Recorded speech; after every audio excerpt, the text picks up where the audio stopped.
With so many dream theories out there, it was hard to decide which one I wanted to put to practice in my hypothetical experiment. I decided to go with one with a little bit more validity rather than a Freud theory, for example. The one that I ended up going with was evolutionary theory of dreams. The evolutionary theory of dreams states that dreams serve a biological principle. They simulate threatening events and help teach us how to overcome and possibly avoid them in the future. I personally believe that the evolutionary theory of dreams is one of the most reliable dream theories out there, and therefore believe it to be plausible enough to use in my experiment. In 2005, a study was conducted in Finland to examine the threat simulating dream theory, similar to the one I'm talking about right now in the evolutionary theory. In the experiment, they examined the dreams of severely traumatized children and untraumatized children in Finland. As you can imagine, they found that the dreams of those in Finland that were severely traumatized were far harsher on the threat simulation scale than those who came from households of untraumatized families. For hundreds of years, humans have been fascinated with the concept of dreams. While they can sometimes provide insight on ourselves and others and help us learn, they also provide baffling and extremely confounding situations that would never actually occur in real life. It's this initial mystery that has obsessed humans worldwide that drove me to want to do this experiment. In regards to research that have already been conducted, such as the Finland example, I'd like to think that this experiment can help broaden our understanding of how fear plays a role in the creation and themes of one's dreams. Alright, connection time.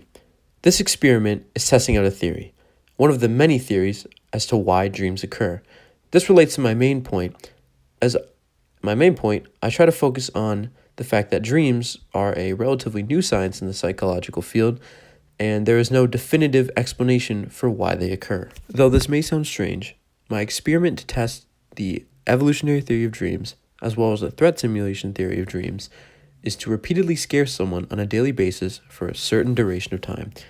I would then record what happens in their dreams and use this to determine how someone's level of fear in their daily life can affect their dreams.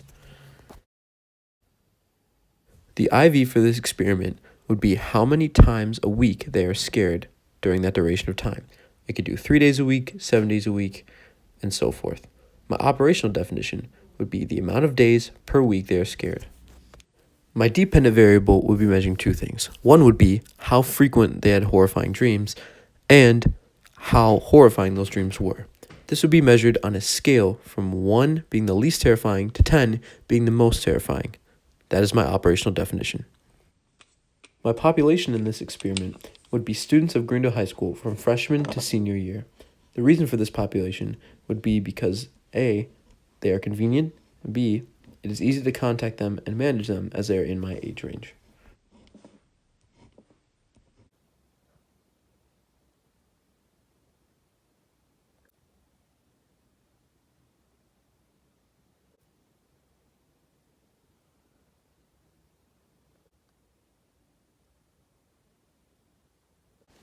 In order to gain a better understanding at what an experiment of this caliber would look like, the following is a reenactment of some of the events that would occur during the experiment.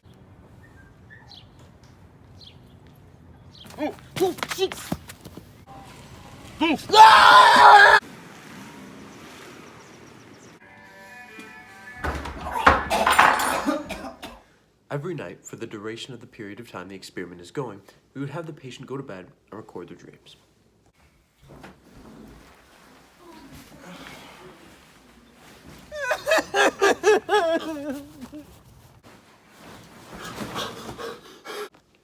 After the experiment has been concluded, we would holistically review how frequently they had terrible dreams occur and also the level of fear that they experienced from 1 to 10 for each dream.